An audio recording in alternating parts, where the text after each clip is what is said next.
नास्तिक राजा हुआ, उसके बारे में उन्होंने पूछा है। अस्तस्य, बहुत सुंदर उन्होंने प्रश्न पूछा है कि तस्य शील निधेर साधुर ब्राह्मणस्य महात्मनः। ध्रुव जी महाराज इतने महात्मा थे, उनमें ऐसा नास्तिक कैसे पैदा हो गया? कहा कि इसका नाना नास्तिक था इस कारण से। इसलिए बच्चों की परवरिश पर पूरा ध्यान रखा करो कि जिन नाते रिश्तेदारों के यहाँ भी आप बच्चे रख रहे हो उन्हें भी देखना कहीं वो नास्तिक तो नहीं है। नहीं तो जिन नाते रिश्तेदारों के यहाँ रख रहे हो अगर वो नास्तिक हैं तो तुम्हारे बच्चे को भी नास्तिक बना देंगे। ऐसे घर परिवार में बच्चे को नहीं भेजना चाहिए जहाँ पर भक्ति ना हो और भगवान की भक्ति ना सिखाई जाती हो, नहीं तो तुम्हारा पढ़ाई लिखाई सब बेकार हो जाएगा। उसने राज सिंहासन पर बैठते ही धर्म को जड़ से उखाड़ फेंकने की चेष्टा की। साधुओं ने उसे समझाने की चेष्टा की तो साधुओं को ही डांट दिया। साधुओं ने कहा हन्नताम हन्नताम। साधुओं ने ऐसा श्राप दिया, काल कबलित तो होकर के धरती पर गिर पड़ा नास्तिक बहन। उसके शरीर का मंथन किया, निषाद पैदा हुआ और उसके शरीर से पृथु और अर्ची महारानी का प्राकट्य हुआ है। अततस्य पुनर्विप्रीर पुत्रस्य महीवते बाहुभ्याम मत्मानाभ्याम मिथुनम संपद्यते। इस विष्णु और भगवता कला भुवन पालनी और इस प्रकार से लक्ष्मिया संभूति पुरुषस्यानुपाय। आगे चलकर के एक प्रश्न पूछा है शौनकादि ऋषियों ने राजा परीक्षित ने कि महाराज हमने सुना है कि राजा पृथु ने पृथ्वी को कामधेनु बना दिया था। कस्मात दधार गौरूपम धरित्री बहुरूपणी याम दधोए पृथुस्तत्र को वत्सो दोहिनम चकिम। पृथु के प्रयास से पृथ्वी कामधेनु बन गई थी। कैसे हुआ? कहा कि जब राजा पृथु के समय पर अनावृष्टि पड़ गई, पृथ्वी में कुछ भी पैदा नहीं हो रहा था, सारी प्रजा राजा पृथु के सामने आकर के रोने लगी कि वयम राजन जाठरेणाभितप्ता। महाराज हम भूख से तड़प करके मरे जा रहे हैं। यथाग्निना कोटरस्थेन दग्धा। जैसे सूखी लकड़ी धां धां करके जलती है उसी तरह से भूख की अग्नि में हम जले जा रहे हैं। राजा पृथु को पृथ्वी पर गुस्सा आया। पृथ्वी के सामने ने बाण तान दिया। वसुदे त्वाम वदिष्यामि मत शासन परांगमुखीम भागम बरहे सैयावृंगते न तनोति चनो वसु। किसान इतना बीज डालते हैं, पानी लगाते हैं, लेकिन तू कुछ पैदा ही नहीं करती। पृथ्वी ने कहा कि महाराज हमारा दोष नहीं है। कहा किसका दोष है फिर? कहा तुम्हारे पूर्वजों का दोष है। राजा पृथु से पृथ्वी माता ने कहा कि अगर हम में कुछ पैदा नहीं हो रहा है तो तुम्हारे पूर्वजों का दोष है। बोले क्या पूर्वजों का दोष है? कहा कि महाराज सयज्ञा प्रजा सिट्वा पुरोवाच प्रजापति। जब यज्ञ किए जाते हैं देवता प्रसन्न होते हैं, उससे पानी बरसता है, पृथ्वी शस्त्र श्यामला होती है। लेकिन तुम्हारे पूर्वज के जो राजा नास्तिक बैन हो गए उन्होंने तो यज्ञ करने ही नहीं दिए। न यज्ञ न यष्टव्यम न दातव्यम न होतव्यम ददा कुतते। ना कोई यज्ञ करो, ना दान करो, ना तप करो। यज्ञ किए नहीं गए, पानी बरसा नहीं, तो उसमें पृथ्वी में कुछ पैदा नहीं हुआ। तो हमारी इसमें भूल क्या है महाराज? क्षमाम चाकुरु मामराजन देववृष्टम यथापया अपर्तावपिवत्तम ते उपावर्ते तुम्हें प्रभु। और उसके बाद में इति प्रियम भुवम वाक्यम भुव आदाय भूपति वत्सम कृत्वा वनम पाणा वधत सकल औषधि।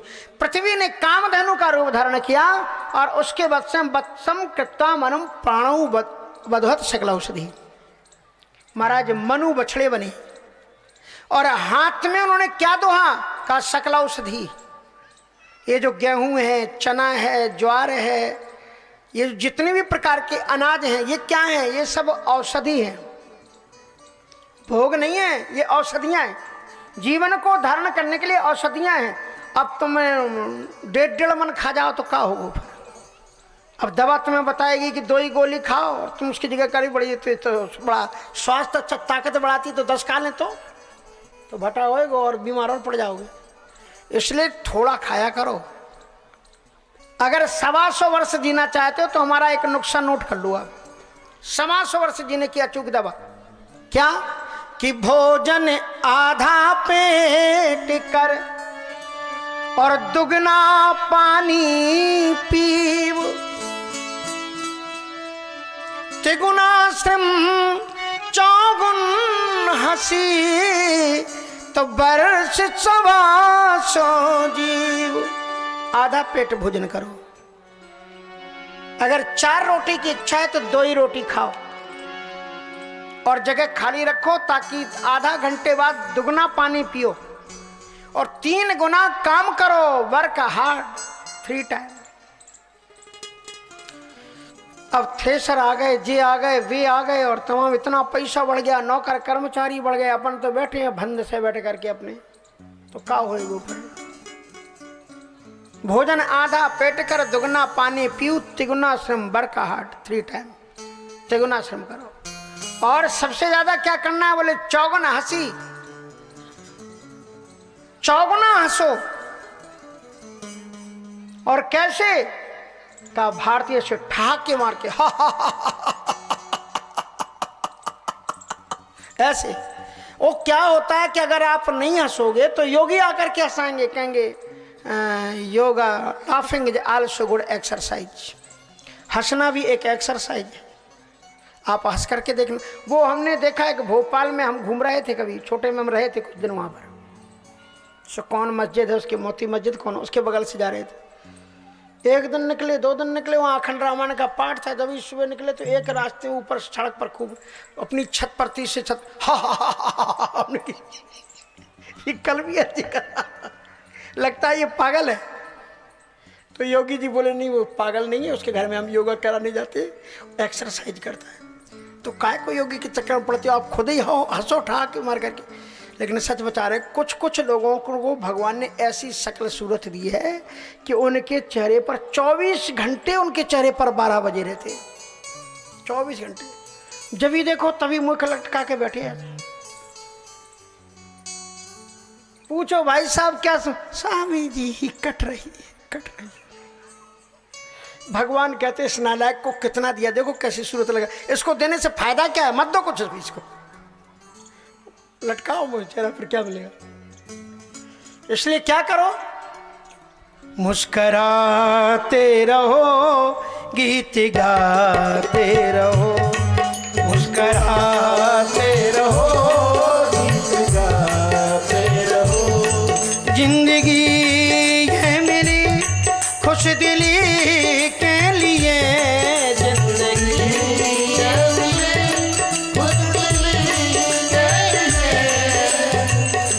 सबको गले से लगाते रहो, सबको गले से लगाते रहो, मुस्कराते रहो, गीत गाते रहो, मुस्कुराते रहो, गीत गाते रहो।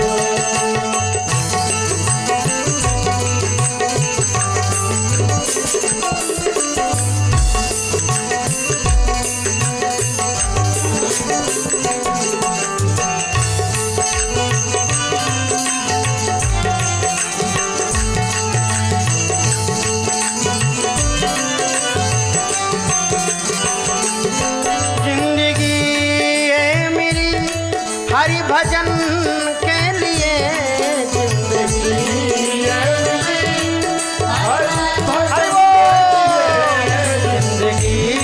ये मिली हरि भजन के लिए,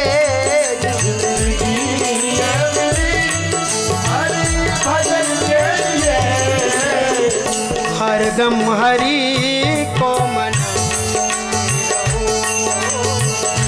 हर दम हरि को मनाते रहो, मुस्कुराते रहो, गीत गाते रहो, मुस्कुराते रहो, गीत गाते रहो।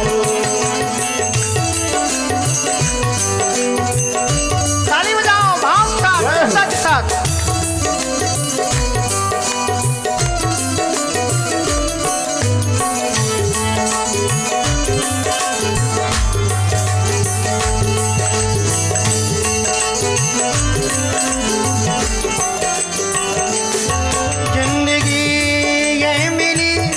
सत्कर्म के लिए,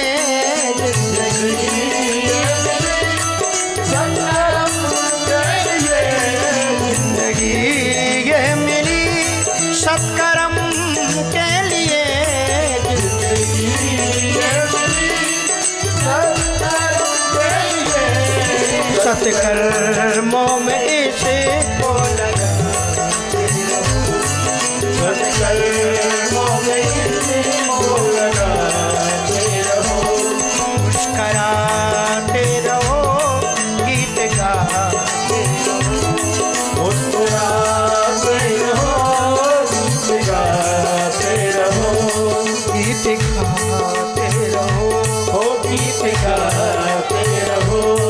मुस्कुराते रहो, मुस्कुराते रहो। जीवन को आनंद पूर्वक जियो। ये औषधियां हैं, ये जो अनाज तुम पैदा करते हो ना, महाराज मनु ने कामधेनु बना करके पृथ्वी से दिया। देवताओं ने इंद्र को बछड़ा बनाया, कृत्वा वत्सं सुरगुणा, इंद्रम सौम्य मधुदुहन, हिरणमयेन पात्रेण वीर्यमोजो बलम पया। इंद्र को बछड़ा बना करके अमृतत्व का दोहन किया। सर्पों ने वासुकी को बछड़ा बना करके जहर का दोहन किया। दैत्यों ने प्रहलाद को बछड़ा बना करके मदिरा का दोहन किया। ऋषियों ने बृहस्पति को बछड़ा बना करके ब्रह्म विद्या का दोहन किया। पृथ्वी को कामधेनु बना करके सबने अपने अपने ऐसे महाराज पृथु जी महाराज ने विशिष्ट यज्ञों का 99 अश्वमेघ यज्ञ किए। 100वें अश्वमेघ यज्ञ में इंद्र ने सोचा कि शायद ये मेरा पद पाना चाहते हैं, इसलिए उनके अश्वमेघ का जो घोड़ा था उसे उठा करके ले गए। भीषणतम संग्राम हुआ और उसके बाद में महाराज पृथु जी उनको मार ही देना चाहते थे। उसी समय ब्रह्मा जी इंद्र को पकड़ करके ले आए, क्योंकि पृथु जी महाराज कौन है? साक्षात भगवान के 24 अवतारों में है। इंद्र ने जब उनके सामने सिर झुकाया, पृथु महाराज ने उनको क्षमा कर दिया। भगवान नारायण प्रसन्न हो गए, कहा वरदान मांगो, तुम्हें क्या वरदान चाहिए? तो क्या वरदान मांगा उन्होंने, ध्यान से सुनना कि न कामयेनाथ तदाप्यहम क्वचिन न यत्र युष्मच्चरणाम भुजा सभा।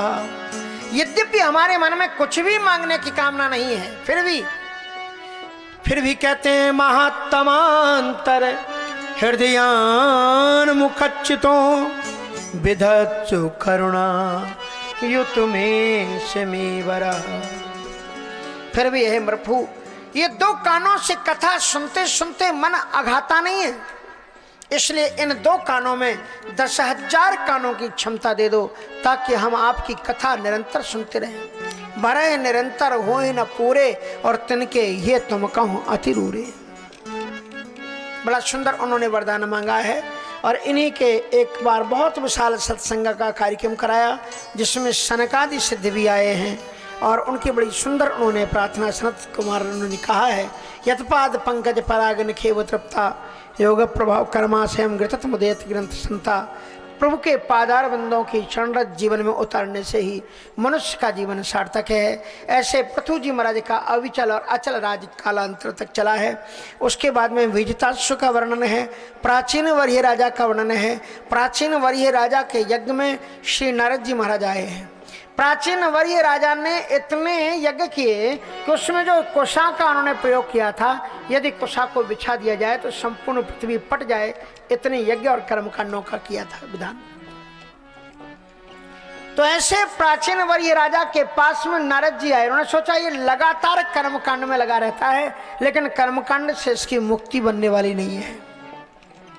नारद जी महाराज पास में आए, दिव्य विद्या दी, कहा कि राजन आकाश को देखो। और आकाश में जब उन्होंने देखा तो जो बड़े बड़े हिंसक जीव मनी हिरण, उन्होंने यज्ञ बहुत किए थे।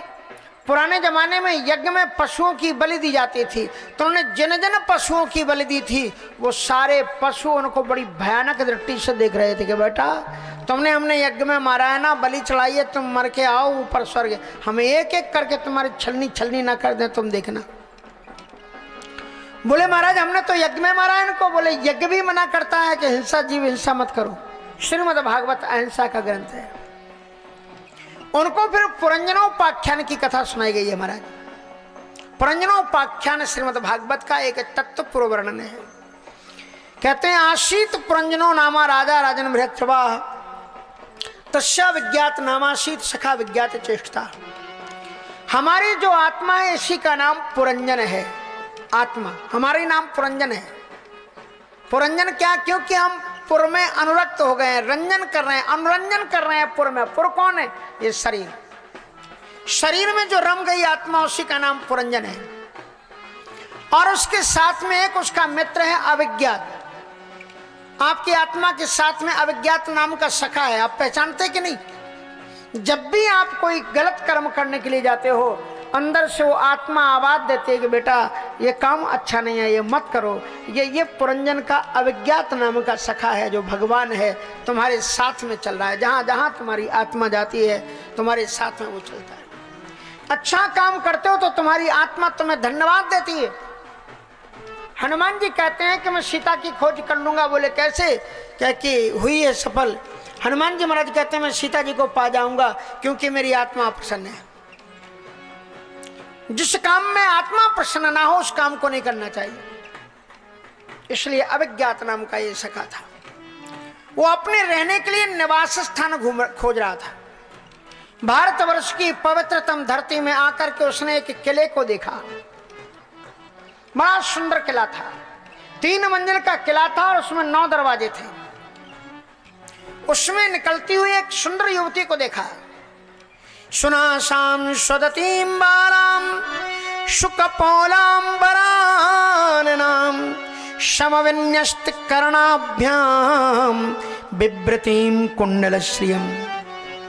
बड़ी सुंदर नासिका, बड़े सुंदर आंखें, अत्यंत दिव्य कपूर सुंदर केयूर धारण किए हुए उस युवती को देख करके राजा बड़े प्रसन्न हुए और उन्होंने इस देवी से पूछा, का तुम कंज पला साक्षी कश्याशी कुताशती। राजा उस देवी को देख करके उसके स्वरूप पर मंत्रमुग्ध हो गए और उस स्त्री से पूछने लगे, का तुम कंज है कमल सदृश नेत्रों वाली देवी, तुम कौन हो? कश्याशी है कुताशती, कहां से आई हो? और ये भवन किसका है? तुम अत्यंत सद्गुणों से संपन्न दिखलाई पड़ रही हो। उस युवती ने हंसते हुए कहा कि राजन, मेरे कुल और गोत्र को पूछ करके तुम क्या करोगे? तुम मुझ में जिस प्रकार से अनुरक्त हो, मैं भी तुम में अनुरक्त हूं। तो चलो हम दोनों प्रणय करते हैं और फिर सुख से इस महल की मालिक मैं ही हूं। अगर आप मेरे पति हो गए तो ये महल आपका है, बिहार करेंगे अपन दोनों। तो ये महल कौन है जानते हो? इस महल के सामने 5 बाग थे और इसमें 9 दरवाजे हैं। ये अपना शरीर है, 3 मंजिल हैं। एक तो नीचे अपने कटी से नीचे पर्यंत का एक हिस्सा, 1 मंजिल ये है, और एक पेट और एक सिर, ये 3 मंजिल का ये भवन है। इसमें 9 दरवाजे हैं। पंच द्वारस्तु पौरस्त्याम, पूर्व दिशा की ओर 5 दरवाजे, 2 आंखें, नासिका छिद्र 2 और एक मुख, ये 5 दरवाजे पूर्व दिशा की ओर। और दक्षिणायिका तथोत्तरा, एक कान दक्षिण की ओर और एक कान उत्तर की ओर, ये 2 दक्षिण और उत्तर के दरवाजे। और पश्चिमे 2 अमुसामते नामानि निपवर्णये और मल मूत्रीय विसर्जन इंद्रिय द्वार, ये 2 पश्चिम की दरवाजे के दरवाजे। और क्या हुआ? एकदा महेश्वासुरथम पंचाशुमासुगम। जब कभी कभी कथाओं को श्रवण करके ये आत्मा थोड़ी सी विलास से बाहर निकलती है, चाहती कि मैं तीर्थ यात्रा कर लूं, कुछ और कर लूं, तो लौट करके आने के बाद में बुद्धि उसको डांटती है कि कहां से तुम कहां चले गए थे। और आते से ही फिर तीर्थ यात्रा करके देखते हमारी श्रीमती जी कहाँ है, हमारी चंदानन्ना कहाँ है, हमारी देवी जी कहाँ है। और फिर तयोपगूढ़ा परिरब्ध कंद्रो रहोन मंत्र कृष्ण चेतना, और बुद्धि रूप में विलास करते हुए दिन रात ऐसे व्यतीत चले हो जाते हैं कि हमें पता ही नहीं चलता कि हमारा जीवन कब समाप्त हो गया। उसी समय पर इस नगर के ऊपर में चंडवेग नाम का राजा आक्रमण कर देता है। ये चंडवेग क्या है? काल।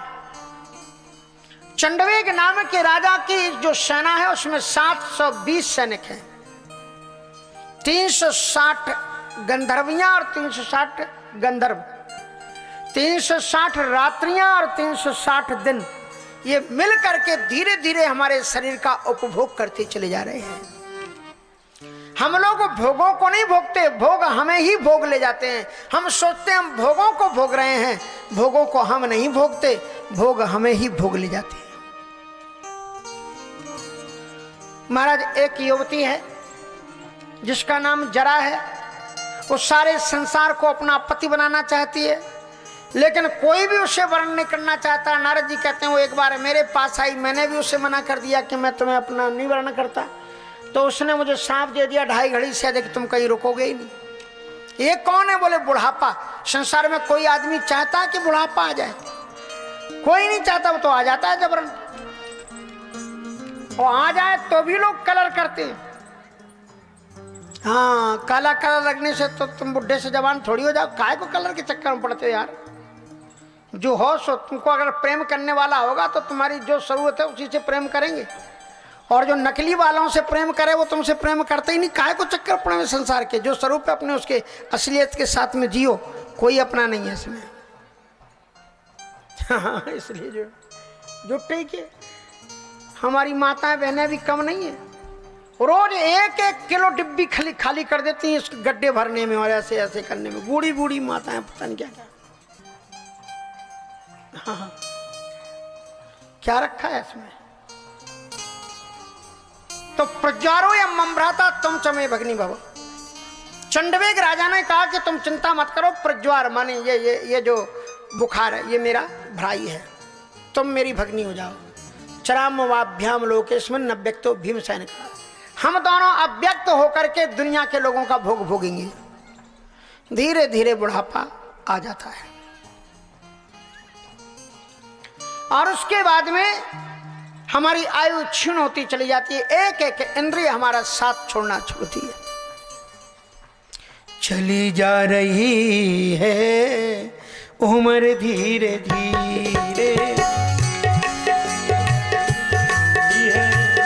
उम्र धीरे धीरे चली जा रही है उम्र धीरे धीरे, चली जा रही है उम्र धीरे धीरे, सुबह और शाम दोपहर धीरे धीरे, सुबह और शाम दोपहर धीरे धीरे, चली जा रही है उम्र धीरे धीरे, चली जा रही है उम्र धीरे धीरे, लड़केपन भी बीता जवानी भी बीती, लड़कपन भी बीता जवानी भी बीती, लड़कपन भी बीता जवानी भी बीती,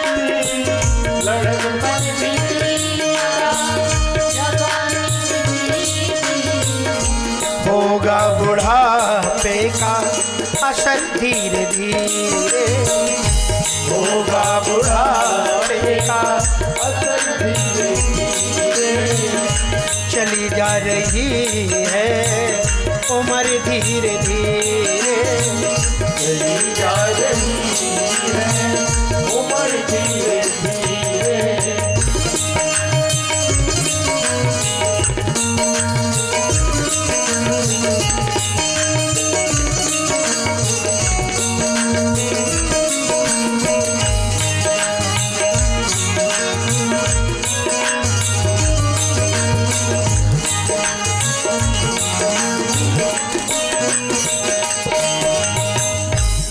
हाथ पाँव में बल ना रहेगा, ये हाथ पाँव में बल ना रहेगा, ये हाथ पाँव में बल ना रहेगा, ये हाथ पाँव में बल ना रहेगा, झुकेगी तुम्हारी कमर धीरे धीरे, झुकेगी तुम्हारी कमर धीरे धीरे, चली जा रही है उम्र धीरे धीरे, चली जा रही है उम्र धीरे धीरे,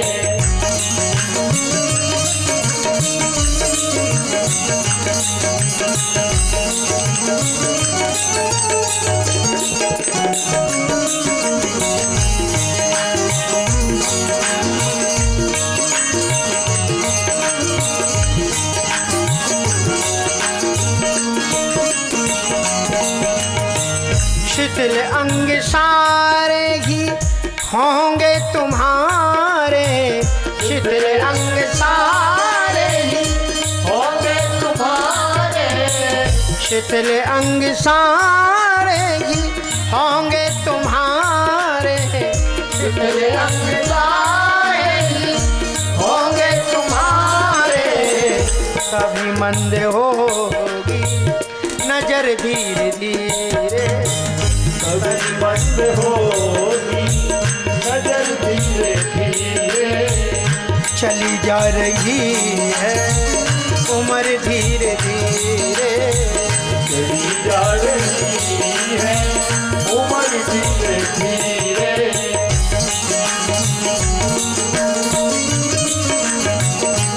हरि बोल।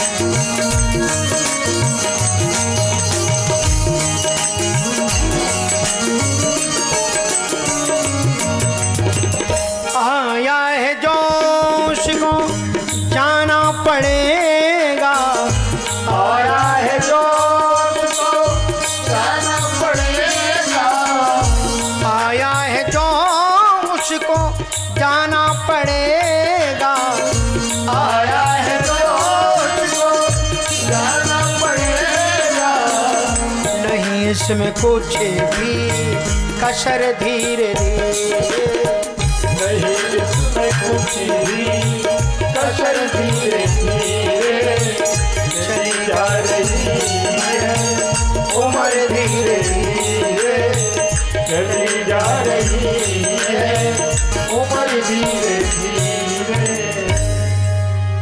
महाराज इस प्रकार से उसके शरीर पर चंडवेग ने आक्रमण कर दिया, प्रज्वाल ने आकर के आग लगा दी, भीषणतम युद्ध हुआ। पंच फड़ वाले सर्प ने, पंचभूत पृथ्वी जल तेज वायु आकाश, पंच फड़ वाले सर्प ने अपनी सामर्थ्य से युद्ध लड़ा, अंत में वो सर्प भी भाग खड़ा हुआ। प्रज्वाल ने इस बंगले में आग लगा दी और इसी के बीच में उसकी मृत्यु हुई। फिर उसके बाद में एक वैधर्म में एक कन्या के रूप में उत्पन्न हुआ और वहां जाकर के उसकी शादी एक शुद्धम्न नाम के राजा से हुई। 6 पुत्र, 6 पुत्रियां और एक दृढ़च्युत नाम का पुत्र, 6 बच्चियां हैं और दृढ़च्युत नाम का पुत्र पैदा हुआ। कालोपरांत में उस राजा की जब मृत्यु हुई तो वो, आप समझ गए ना, ये 2 जन्म की कथा हो गई। एक तो वो जिसमें आग लग गई, उसके बाद में फिर वो कन्या हुआ, कन्या बनकर के विवाह हुआ, उसके 6 पुत्र हुए और दृढ़च्युत नाम का बेटा। दृढ़च्युत मानी अच्युत में दृढ़ भक्ति हो जाना ही दृढ़च्युत है। अजर अमर कोई है नहीं। वो राजा मरा, उसने सोच रखा था मैं पत्नी हूं, ये मेरा पति है, पति मर गया, मैं सती हूं, रो रहा था खड़े होकर के। और उसी समय पर वो जो अभिज्ञात नाम का सखा था फिर आ गया। का तुम कस्यासिको वायम शयानो यस सोचसी, जानासि किम सखायम माम ये नाग्रे विचरतहा। अरे तू क्यों रो रहा है? तू कौन है? और ये कौन है जिसके लिए तू रो रहा है, सत्य होने के लिए खड़ा है? जानासि कि तुम सखायम माम, तुम जानते हो मैं तुम्हारा मित्र हूं, तुम आत्मा हो, तुम कोई स्त्री विस्त्री नहीं हो, मैं तुम्हारा परमात्मा सखा हूं। जानासि कि तुम सखायम माम ये नाग्रे विचरतहा, जो हम साथ में दोनों दौ स्वप्रणौ सहजौ सखायौ समानम वृक्षम परिखस्व जाती है। जीवात्मा और परमात्मा नित्य अभिन्न सखाए हैं। परमात्मा को पहचान लो, परमात्मा के अतिरिक्त तुम्हारा कोई भी इस दुनिया में नहीं है। जीव जब जब चला तब अकेला चला। इसी के साथ में महाराज ये 4था स्कंद पूर्ण होता है। अब हम 5वें स्कंद में प्रवेश करते हैं। बोलो वृंदावन बिहारी लाल की, श्रीमद् भागवत महापुराण की। अत सर्गो विसर्गच्च स्थान। 5वें स्कंद में जो पुराण के जो लक्षण हैं 10, उसमें से स्थान का निरूपण है। स्थिति, परमात्मा इस संसार को कैसे स्थित करता है। इसमें महाराज 2 परमहंसों के चरित्र का वर्णन है। पहले प्रियव्रत नाम के राजा का वर्णन है, जो उत्तानपाद के मर जाने के बाद में महाराज मनु के जो दूसरे पुत्र थे प्रियव्रत, उनको राज्य दिया गया। महाराज उनसे एक प्रश्न किया है परीक्षित ने सुखदेव जी से कि प्रियव्रतो भागवत आत्मा राम कथम मने ग्रहे रमति अनमूल कर्म बंधा पर